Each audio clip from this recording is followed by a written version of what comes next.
So, during every pit or powered industrial truck training class, your instructor will mention, and I hope he or she will review the operator's manual with us.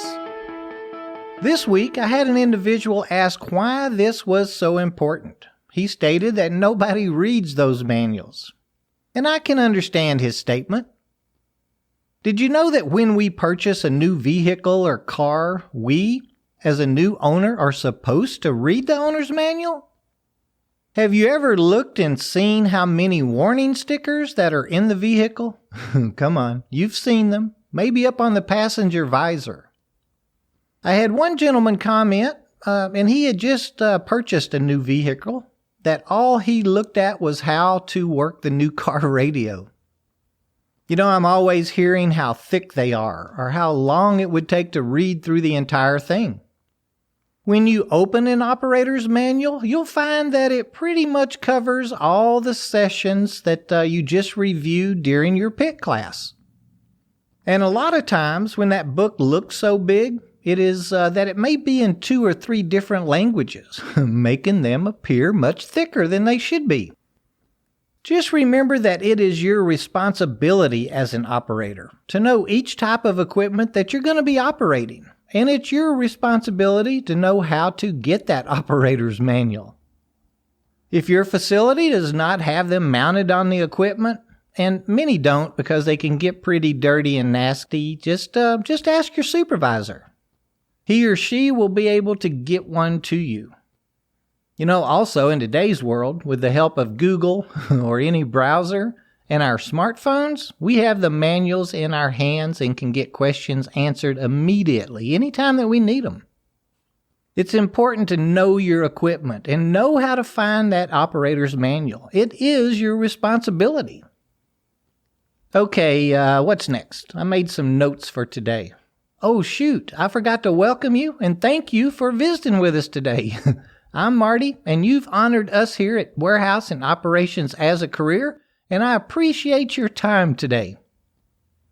Okay, so what I wanted to share was that our reach lift over at the Distribution Training Center started dropping hydraulic oil on the floor Tuesday. Now, it turns out that the oil filter had worked itself loose and was allowing oil to run out the overflow hose and down the lift and then to the floor. Now, it wasn't a whole lot, mind you, but as we all know, a little hydraulic oil is quite the mess. Our preventive maintenance service came by, checked it out, and noticed that the oil filter was loose and leaking that oil. He stated he felt like possibly during the cold snap that had froze Texas up last week, that the O-ring may have gotten cold and backed off a little. It was really kind of funny because earlier that morning I had mentioned to a coworker that I bet it was leaking from the filter or the oil reservoir. He asked me why you didn't just check it and tighten it. Maybe you could have saved $100. I reminded him, as we all learned during our pit training, we are not allowed to turn a wrench on a piece of powered industrial equipment, and that is a good thing actually for us as operators. Think about it. You wouldn't want anyone except a licensed and certified mechanic working on your equipment. You want it to be done correctly. And it's important to remember that if anyone does any type of mechanic work on our equipment, and it is still in warranty or under a service contract, which almost all of your equipment will be, we could void that warranty or that contract. And that could be a very expensive hit to our company. So with all that, that's exactly why I did not check the filter or the reservoir myself.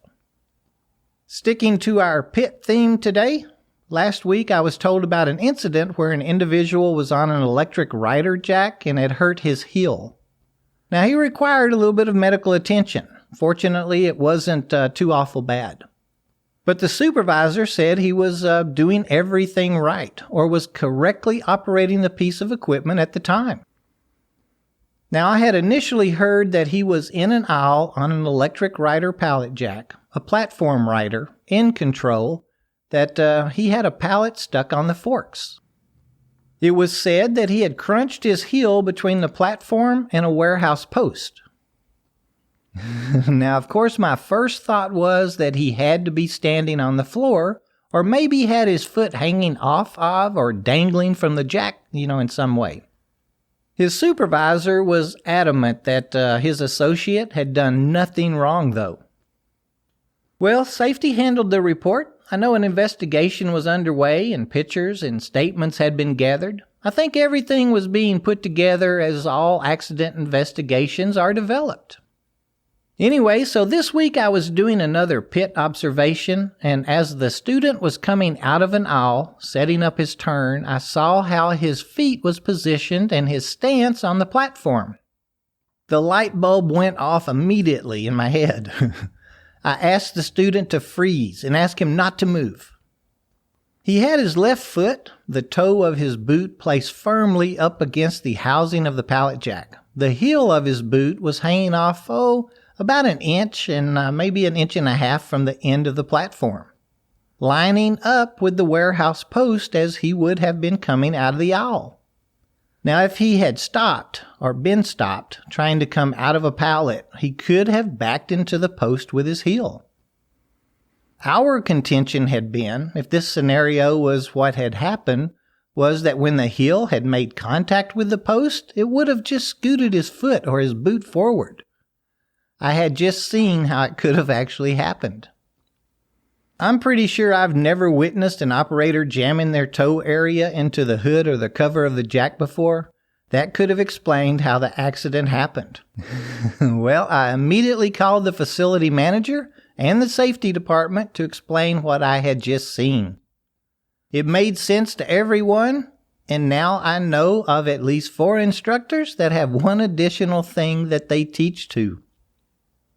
Here's another good one to talk about. Yesterday, I heard about a near-miss report that had been sent into the company's safety department. This particular safety manager has been working with, I think it's 2 or 3 young supervisors on how to develop a strong culture of safety. Now, each one of them have some great crew members, very experienced associates at their jobs. And as we all know, sometimes along with all that experience comes bad habits. Anyway, so the near-miss report stated that this individual was operating a stand-up lift up on the front dock area, and the associate, while bringing the equipment to a stop, stepped off the back of it and the machine rolled another foot or so. Now, this is a smaller warehouse. I think they have 4 unloaders there, including the supervisor. So in the supervisor's mind, he scolded the associate, pointed out how dangerous that is and that it went against every bit of training he had been receiving lately and that he did not want to ever see it happen again. Well, the safety manager explained it was not really a near miss to them. There had actually been not just a procedure ignored, but a rule, a law broken.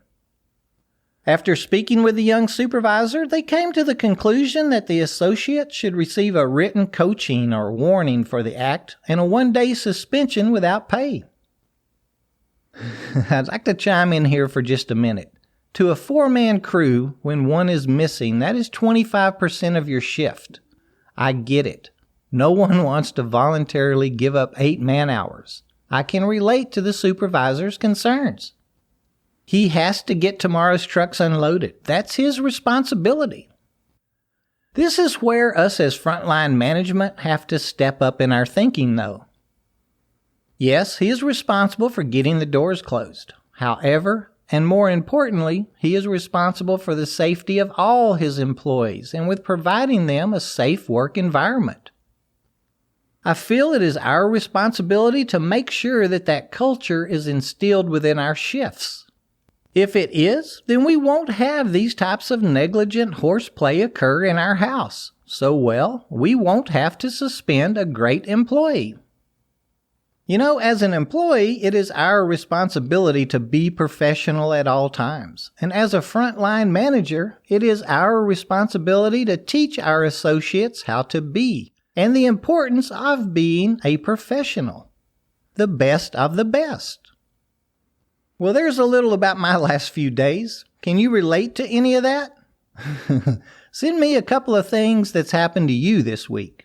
Shoot us an email to host@warehouseandoperationsasAcareer.com. I'd love to hear from each of you. I'll start a thread on the Warehouse Equipment Operators Community Facebook group too. Feel free to share something there. Until next week, and I do hope you'll check back with us next week, let's all check our responsibility meters and stay safe at 100%.